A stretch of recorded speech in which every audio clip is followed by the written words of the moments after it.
Então, pessoal, já vamos falar sobre o Cruzeiro que joga hoje à noite. O goleiro Fábio falou sobre a partida, falou sobre a preparação. Vamos conferir o que disse o goleiro e capitão do Cruzeiro.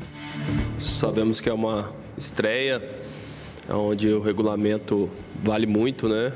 Então a gente tem que usufruir disso, fazer um jogo consistente para que a gente possa classificar e voltar a Belo Horizonte aí focado na sequência do Campeonato Mineiro. Acho que as situações são bem diferentes, né? O Cruzeiro vinha de uma situação muito mais delicada do que a atual agora, né? A gente tinha poucos jogadores que já tinham disputado alguma partida profissional, né? A maioria só jogadores que subiram, né?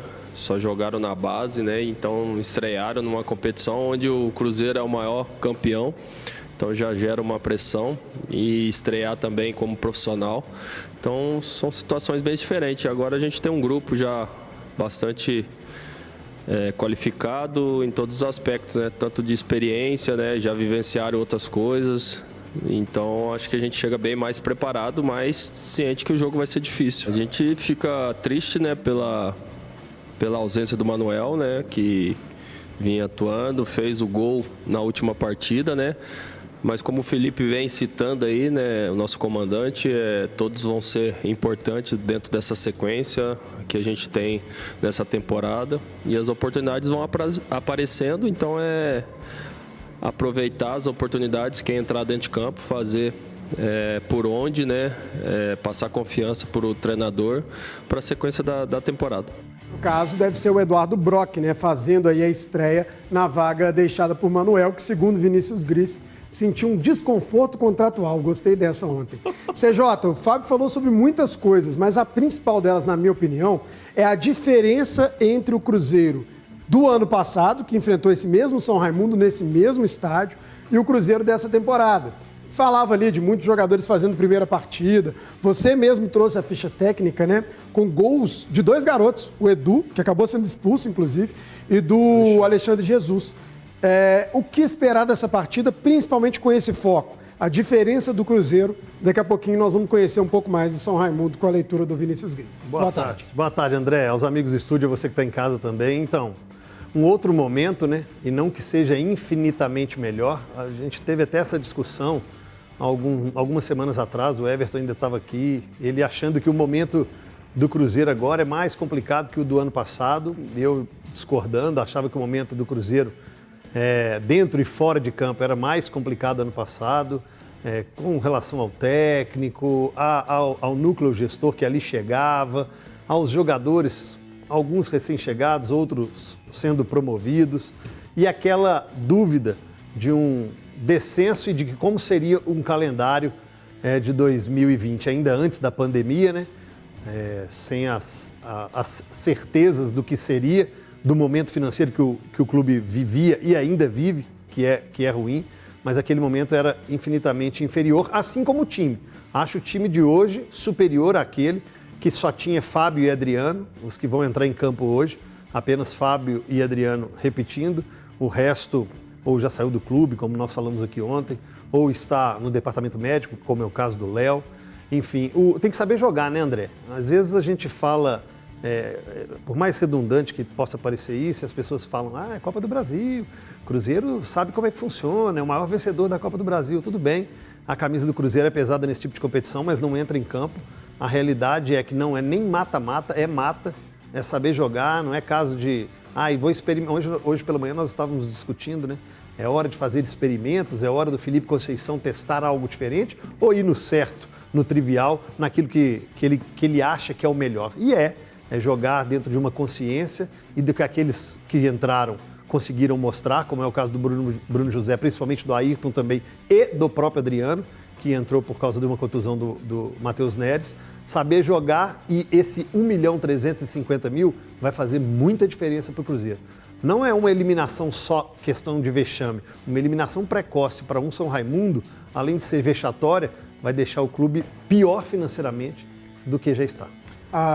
No programa de ontem, o Léo Gomes trouxe a informação de que teremos aí a manutenção do Ayrton em uma ponta e a entrada do Bruno José na outra ponta. E aí muitos torcedores agradeceram nas redes sociais, com base nesse time titular, Léo Gomide. O que dizer, o que esperar dessa partida? Eu não estou brincando, não. Realmente eu vi nas redes sociais o pessoal agradece ao Léo Gomide. Obrigado, Léo Gomide. Você está escalando muito. Ficou uma coisa quase folclórica, né? Essa questão do Potker. Eu ainda acho que é um jogador que pode sim ser muito útil, mas não vive um bom momento. E até por isso, então, os torcedores em cima desse jogador que veio com grande esforço da diretoria. A gente sabe disso. Você começaria com o Potker? Não começaria. Acho que o momento é muito ruim. Mas ainda acho que é um jogador que pode entregar lá na frente. E ainda acho que deveria ser testado como centroavante, mas só acho. Léo Gomide, o que esperar dessa partida de 7h15 da noite do Cruzeiro? Boa tarde, André. Boa tarde quem está em casa nos acompanhando. E de ontem para hoje, né, consultei para saber se realmente essa escalação irá se confirmar, né?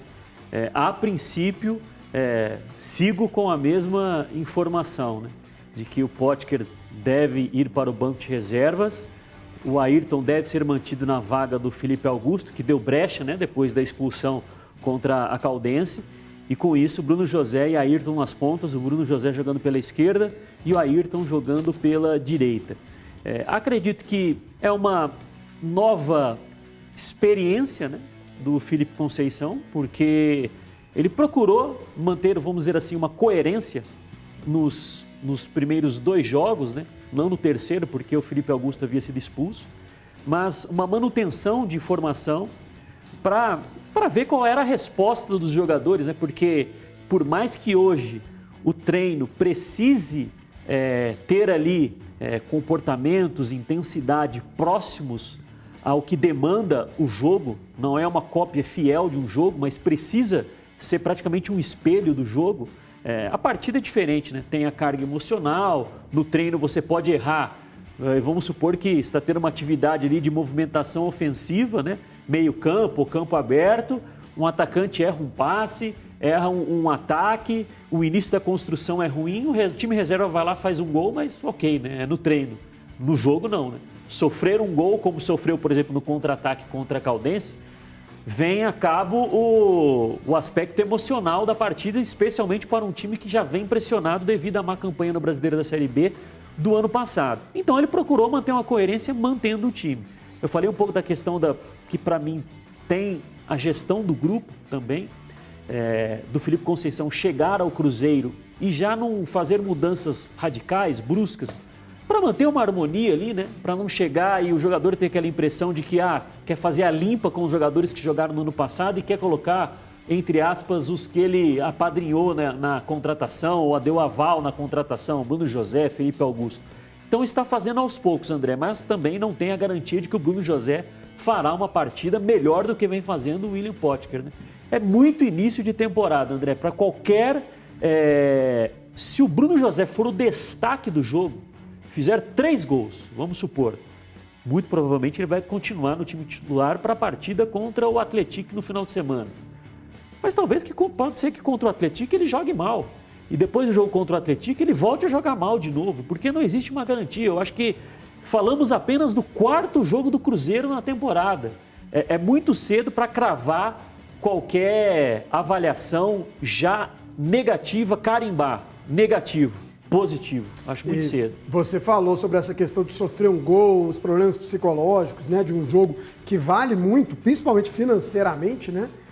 Ontem a gente teve a primeira zebra. Apesar de tudo o que aconteceu, pode ter STJD na história, mas o Sport foi lá no interior da Bahia e sofreu um 3-2 e por enquanto está fora da competição. Estou falando por enquanto, gente, porque teve apagão lá.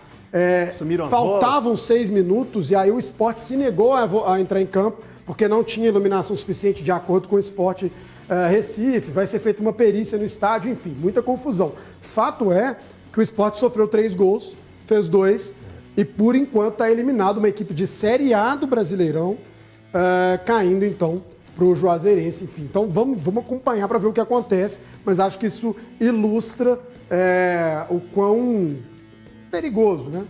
Esse novo regulamento aí da Copa do Brasil, novo não, já está desde o ano passado, mas o Sport, por enquanto, está fora da competição. Daqui vai perguntar, o Léo Gomide está falando ali do Bruno José titular já, não sei o quê, não teria um problema de entrosamento, mas o São Raimundo, gente, fez um jogo em 2021 considerando o ano inteiro, né? Cruzeiro jogou, inclusive, pela Série B nessa temporada. Em janeiro. Pois é, em janeiro. E o jogo foi em janeiro, né? 20 de janeiro. Tá bom tempo sem atuar. Se a questão foi entrosamento, também tem problemas por lá. O que esperar da partida dessa noite, Vinícius Gris, você que acompanhou o adversário e que, claro, acompanha de perto aí os times mineiros? Boa tarde. Ô André, boa tarde a todos. Só completando a sua informação a respeito da rodada de ontem, tivemos ontem também o Confiança e o Sampaio Corrêa, 2 times da Série B já eliminados na primeira fase, jogando como visitantes, né? Eram aí os times que tinham a vantagem do empate e acabaram eliminados.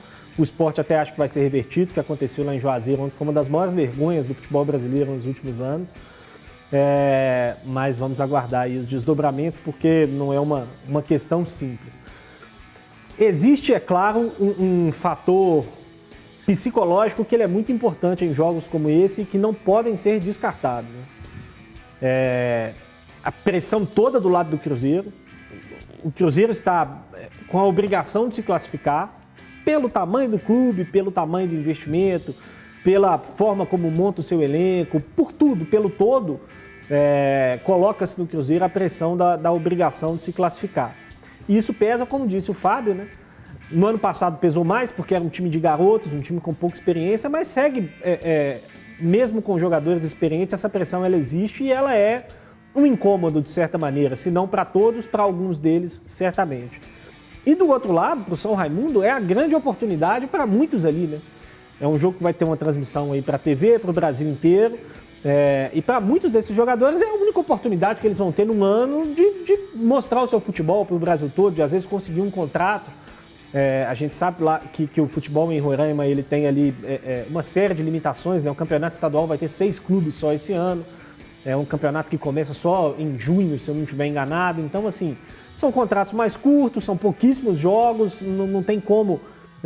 Muitos dos jogadores ali têm que buscar outras atividades em determinado momento do ano para se sustentar. Então, eles enxergam esse tipo de jogo como uma grande oportunidade. Isso pesa também. Mas, ainda assim, acho que o Cruzeiro tem tudo para vencer o jogo, chega numa situação bem melhor do que a situação do ano passado. O Cruzeiro sofreu muito lá no ano passado, empatou em 2-2 e jogou pior do que o São Raimundo. Mas nesse ano chega numa situação muito melhor, mais estruturado, com um elenco já montado, né? Aquele time que jogou no ano passado, a gente não sabia quem ia ficar, quem ia sair, que tipo de jogador que ia ser contratado, se era perfil de Série A, se era perfil de Série B, se era jovem que ninguém conhecia. A gente não sabia o que ia ser do Cruzeiro, quando o Cruzeiro enfrentou o São Raimundo no ano passado. Esse ano a gente não sabe quais vão ser os resultados, a gente não sabe qual vai ser o resultado final do trabalho do Cruzeiro, mas a gente sabe que vai ser isso aí. Um treinador jovem, um time montado com jogadores que estão buscando aí ainda se desenvolver na carreira e que tem contrato com o Cruzeiro, que vão permanecer independentemente de uma eliminação ou não hoje, eles vão permanecer aí, não sei se dá para dizer que até o final do ano, né? Mas que boa parte desse elenco certamente vai ser o elenco que vai terminar o ano pelo Cruzeiro, então a situação é bem diferente. Acho que o Cruzeiro tem tudo para conquistar aí um bom resultado hoje diante do São Raimundo. Vamos dar uma passada no Twitter? Guto, coloca aqui pra gente a nossa pergunta do dia, né? Cruzeirense, qual a expectativa para a estreia do Cruzeiro na Copa do Brasil? Responda com a hashtag DDBMG. Temos algumas respostas de cruzeirenses. André Luiz, muito boa, Cruzeiro tem tradição na competição. Gostaria de fazer uma pergunta. Se o Felipe Machado tivesse no elenco, ele teria vaga no time. Já vamos falar sobre isso então. O Rafael, nome é Cruzeirão Cabuloso. O Cruzeiro é tradição, mesmo que o Felipe Conceição esteja montando um time ainda, estamos confiantes que vamos longe na Copa do Brasil. Léo Gomes, Felipe Machado teria vaga nesse time, se estivesse no elenco? Acredito que seria um concorrente hoje com o Matheus Barbosa. Acredito que ele jogaria mais adiantado. CJ. Ele teria vaga no elenco do Cruzeiro. No time titular, acho que não. Acho que o Adriano é um melhor primeiro volante que ele e o Matheus Barbosa é um melhor meio-campista que ele. Ele jogou ali, como a gente brincou, como um falso 10 às vezes. O Felipão colocava 3 volantes. Né? Essa eu nunca tinha visto, não foi novo. Mas o Felipão colocava ele um pouco mais adiantado. E se for para colocar mais adiantado, acho que o Matheus Barbosa faz isso melhor. O Felipe Machado teve bons jogos pelo Cruzeiro. Bate bem na bola. É, um homem da bola parada, tem uma boa pegada, só que com esse esquema do Felipe Conceição, como eu estou vendo nesses 3 jogos o time do Felipe Conceição jogando, acho que ele seria para compor elenco. Vinícius Gris, Felipe Machado teria lugar nesse time titular do Cruzeiro? Brigaria, concordo com o Gomide, pela vaga ali do Matheus Barbosa, acho que hoje em condição de igualdade. Não sei se colocaria como ele já como titular ou o Matheus Barbosa, não. Acho que seria uma disputa bem aberta. Eu vejo potencial para jogar nessa função ali do Felipe Machado. E como é que está a situação do Felipe Machado? Tá no Grêmio ainda, esperando? Um jogador que teve momentos bons no Cruzeiro. Momentos ruins também. Se o Cruzeiro não tivesse conseguido contratar esses jogadores, eu diria que seria possível ainda o retorno dele. Mas agora com a chegada do Matheus Barbosa, do Matheus Neres e tudo mais, eu acho que um pouco mais improvável.